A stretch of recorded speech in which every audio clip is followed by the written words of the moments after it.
In the third book of Maccabees, there is a wonderful story that demonstrates how the Most High Elohim has always been the Savior of Israel. He has never totally abandoned us. He promised that as long as the sun continues to shine, that Israel would continue to be a nation before him. Saving Israel gives the Most High pleasure, and he never gave that title of Savior to anyone else. There is no Savior besides the Most High. In the third book of Maccabees, King Ptolemy IV had commanded that all the Israelites be placed on ships and brought to him to undergo cruel and shameful death. Anyone who protected them would be tortured and killed with his whole house, and anyone who helped to capture them would get their property, 2,000 gold coins, be made free, and be crowned. All the Israelites they could find were bound and put on a ship. They were dragged by unyielding chains like wild animals, and they arrived at Scadia, the harbor of Alexandria. But YAH saved them in 3 ways. Number 1, by divine providence, there were too many to register, and there were not enough paper and pens. Number 2, the plan to have elephants trample the Israelites that they had gathered didn't work, because YAH confused the king 3 times, causing him to recall his instructions. And number 3, when the king made one final attempt to kill them, the Israelites gave way to lamentations and moans. Fathers hugged their sons and mothers their daughters.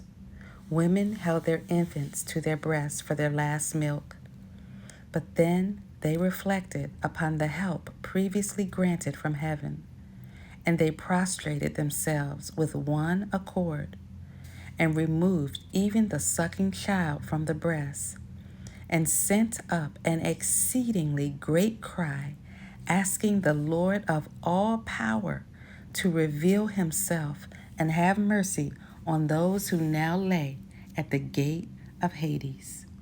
Then Eleazar, an illustrious priest who had attained length of days, caused the elders around him to cease to cry out to the holy God, and prayed like this: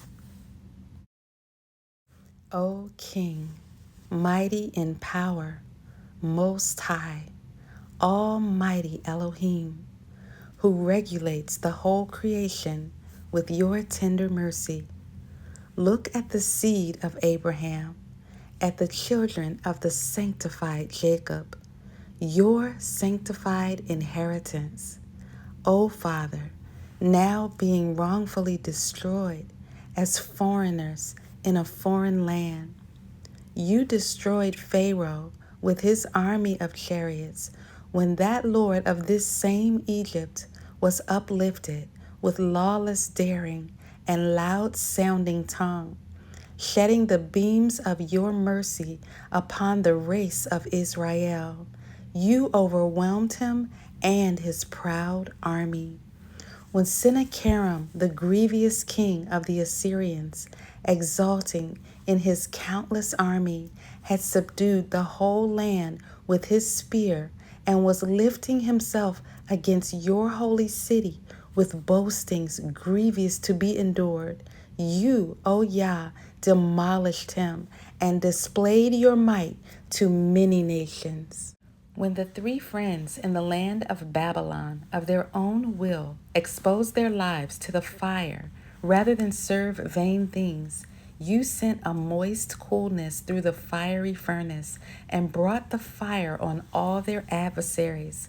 It was you who, when Daniel was hurled through slander and envy as a prey to lions down below, brought him back again unharmed to light. When Jonah was pining away in the belly of the sea-born monster, you looked at him, O Father, and recovered him to the sight of his own. Now you who hate insolence, you who abound in mercy, you who are the protector of all things, appear quickly to those of the race of Israel who are insulted by abhorred, lawless Gentiles. If our life during our exile has been stained with iniquity, deliver us from the hand of the enemy and destroy us, O Yah, by the death which you prefer. Don't let the vain minded congratulate vain idols at the destruction of your beloved, saying their God didn't deliver them. You who are all powerful and almighty, O eternal one, behold, have mercy on us who are being withdrawn from life like traitors by the unreasoning insolence of lawless men.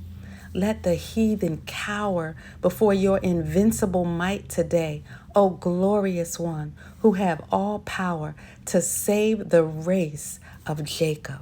The whole band of infants and their parents ask you with tears, let it be shown to all the nations that you are with us, O Yah, and have not turned your face away from us, but as you said that you would not forget them even in the land of their enemies, so fulfill this saying, O Yah.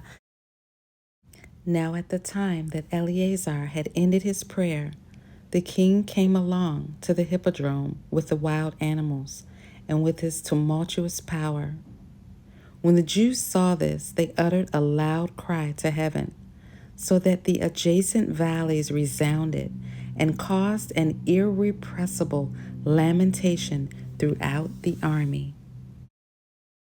Then the all glorious, all powerful, and true Elohim displayed his holy countenance and opened the gates of heaven, from which two angels, dreadful of form, came down and were visible to all but the Jews. They stood opposite and filled the enemy's army with confusion and cowardice and bound them with immovable shackles. A cold shudder came over the person of the king, and oblivion paralyzed the vehemence of his spirit. They turned back the animals on the armed forces who followed them, and the animals trampled them and destroyed them. The king's wrath was converted into compassion, and he wept at the things he had devised. Don't let anyone tell you that the children of Israel need another Savior. Yah is the only Savior of Israel, according to Isaiah 43:10 through 12.